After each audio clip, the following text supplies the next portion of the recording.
Aurobindo est né Aravinda Ghosh à Calcutta le 15 août 1872. Bien que né en Inde, il assimile à travers son éducation et son expérience l'Occident et l'Orient dans son être. À l'âge de 7 ans, il est envoyé par son père en Angleterre avec ses frères pour vivre avec un pasteur anglican et son épouse. Son père voulait qu'il n'ait pas de contact avec l'Inde et l'Orient. Il a fait ses études à Londres et à Cambridge et obtient des prix en latin et en grec. Il est rentré en Inde à l'âge de 21 ans pour être engagé par le Maharaja de l'État de Baroda, État princier, comme secrétaire personnel. Il est également professeur et vice-recteur de l'Université de Baroda. Il commence ses activités politiques ainsi que son apprentissage du sanskrit et des langues indiennes modernes. Et il se lance dans les activités politiques en se joignant à une société secrète révolutionnaire. Il commence la pratique du yoga à des fins pragmatiques, gagner le pouvoir pour aider à libérer l'Inde du joug britannique. Il vit alors ses premières expériences spirituelles, notamment la réalisation du mental silencieux. Il devient un chef du mouvement pour l'indépendance et fut le premier à déclarer ouvertement ce but.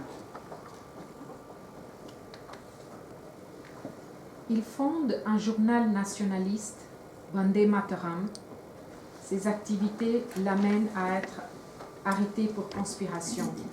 Incarcéré en cellule solitaire, il approfondit des expériences spirituelles comme l'expérience de Krishna. Au tribunal, les avocats des différents partis ainsi que le juge avaient été des camarades à Cambridge. Acquitté, il n'était pas à l'abri. Les Anglais le considèrent comme l'homme le plus dangereux d'Inde.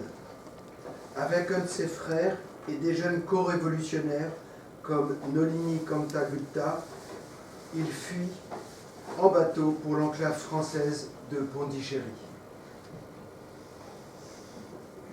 Un jour, la police française, incitée par les Anglais, vient à la recherche des tracts politiques.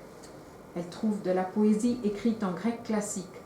Ayant reçu la vision certaine de l'indépendance, il renonce à la politique et se penche sur le rôle futur de l'Inde.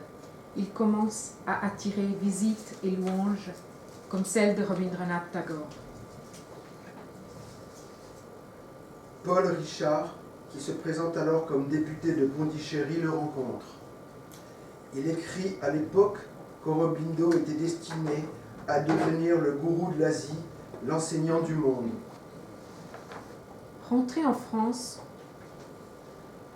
Richard encourage son épouse Miral Fassa à revenir en Inde pour rencontrer Aurobindo Ghosh. Elle était déjà une adepte de yoga et de mysticisme, devenue leader du cercle mouvement cosmique, ayant fait des études à Tlemcen avec le kabbaliste Max Théon. Elle rencontre Sri Aurobindo pour la première fois à Pondichéry quand il descend cet escalier et elle le reconnaît.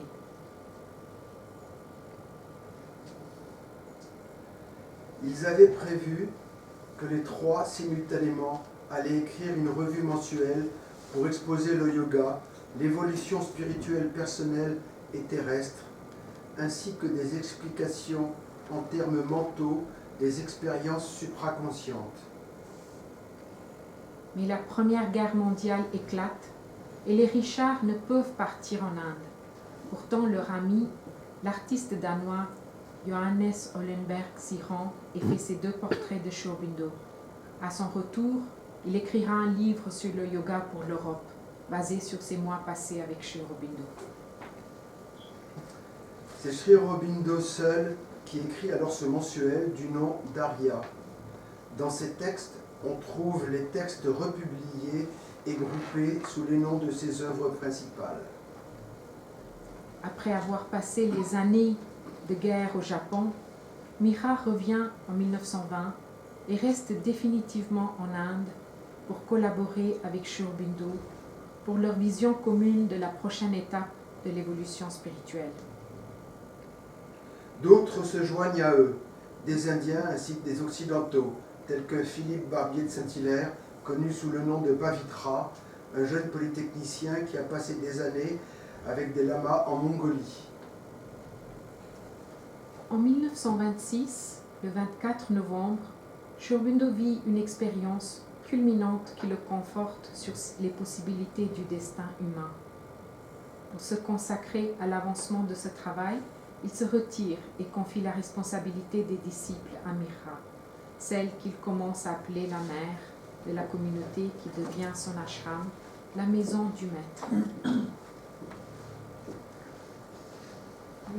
Pendant cette période, il écrit plusieurs œuvres sur le yoga, les bases de yoga, Lumière sur le yoga et le petit guide quintessentiel, la mer. Jusqu'à la fin de ses jours, Sri Aurobindo travaille sur l'épopée de Savitri, basée sur une ancienne légende indienne, l'héroïne qui vainc la mort par l'amour. Il utilise la légende comme trame et symbole pour des enseignements spirituels.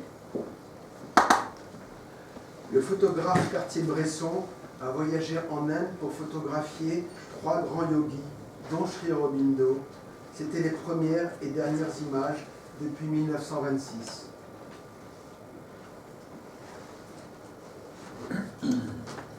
Le 5 décembre 1950, Sri Aurobindo se retire de son corps.